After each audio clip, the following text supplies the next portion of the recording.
Howdy folks, today we're going to show you how to mount a cast using a mounting jig.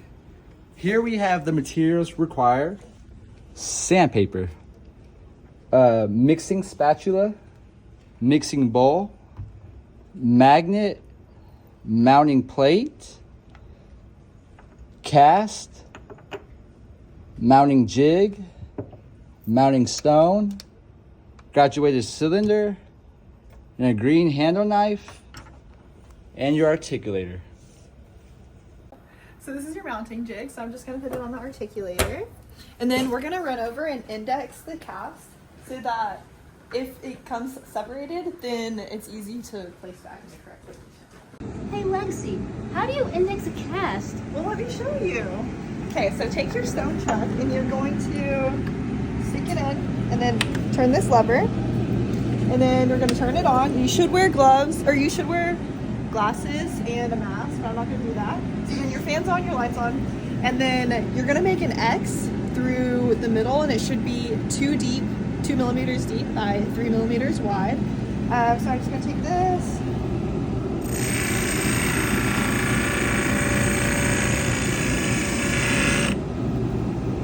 I always use both sides.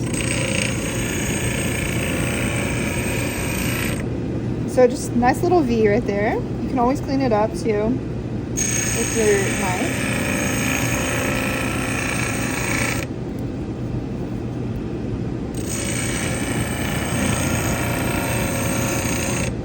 Okay, if your cast is super thin, then you're gonna make your index grooves underneath your edentulous ridge, or your residual ridge.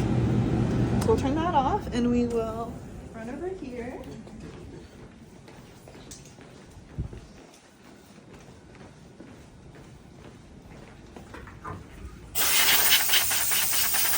Okay, you can always clean it up with the green handle knife.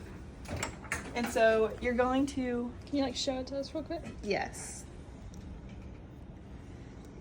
Okay, so then you're gonna place your cast into the jig and then verify that your pin and all your settings are correct. And then you're going to make sure that you have at least 7 millimeters of space between the mounting plate and the cast. So you place first just the mounting plate, and then you place the magnet over.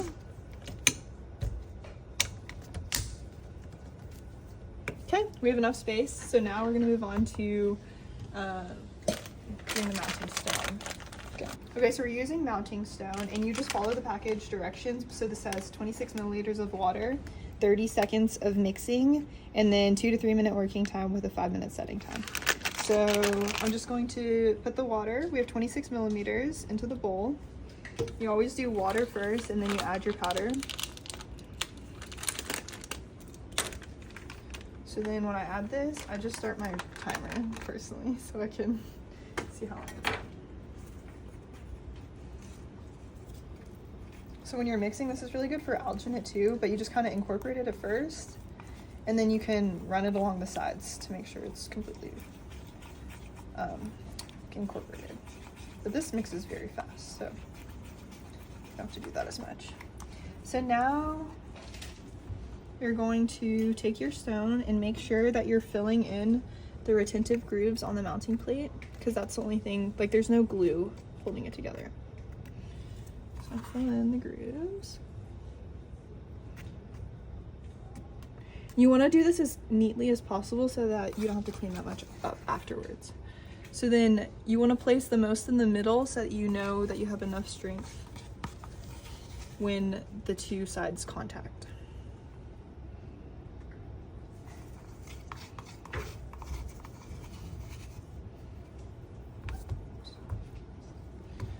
Place this together. And then you want to make sure that you're contacting. And then if you have any overhang here, I would just smooth it out. You also want to make sure that your cast is seating well with the jig, and then you're going to tap this to ensure that the stone incorporates together. So you want your mounting plate and your cast and your stone to all have a smooth line and be continuous. Or I'll show you.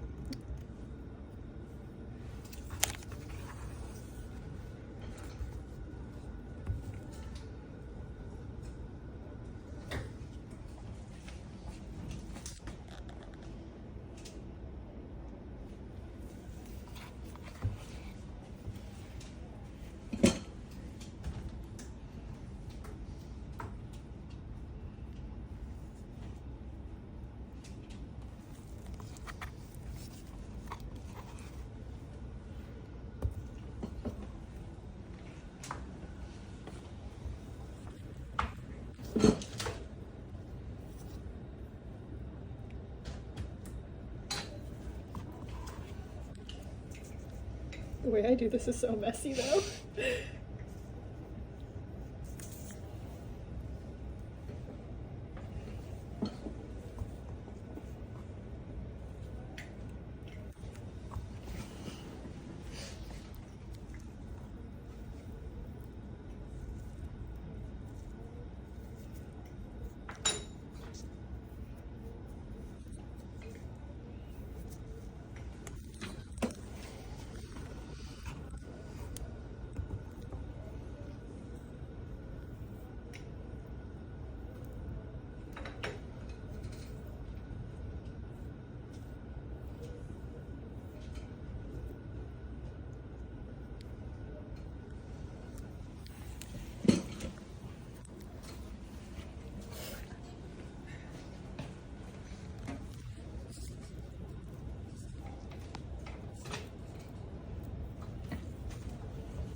So now she's just using her fingers to get a flush line between the cast and the mounting plate.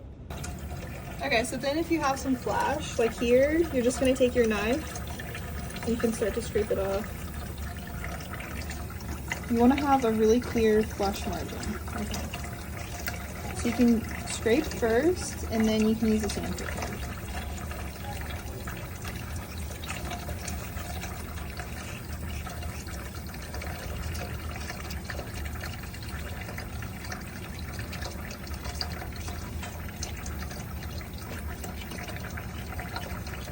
Use water when you're using the sandpaper. So basically, you run it under and then you can just buff out any part that's rough.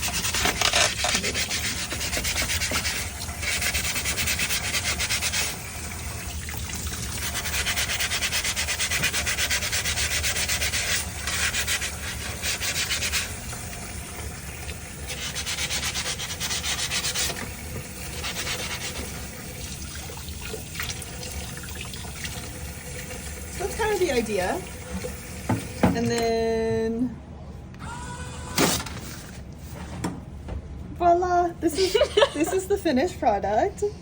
Courtesy Dr. Mansudo for his beautiful, very distinct lines here. Very smooth, polished surface. As you can see, there's nothing on the mounting plate or on the cast. So this is what it should look like. Okay, so in clinic, you would use struts to adhere these together, but since we're in lab, we can just use each other to do the mandibular. So add your water, your stone.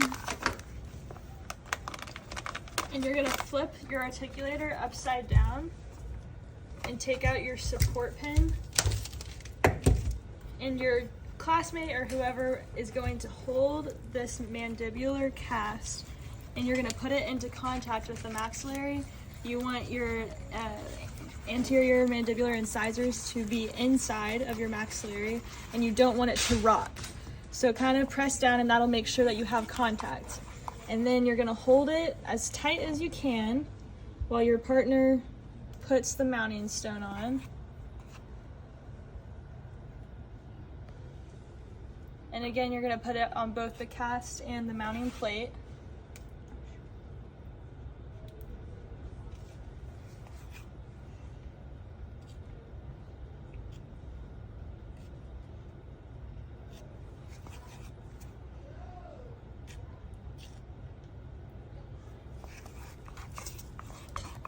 And you just keep holding it tightly. You don't want it to shift right now.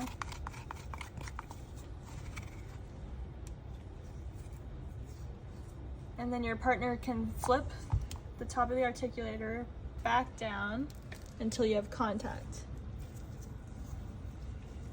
And I'm gonna keep holding it for about 2 to 5 minutes just until it sets, so I know that it's not going to move. And your partner can kind of clean up the edges to make sure you don't have any excess coming out.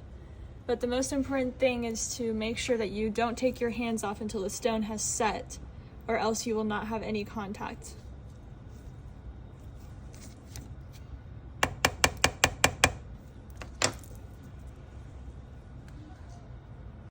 Okay, so we did the veneering layer on the bottom and then, or on the mandibular. So then we're going to check for the heaviest contact.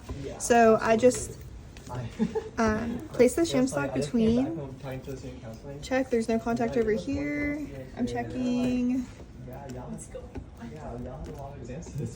And then my heaviest contact is on the second premolar here.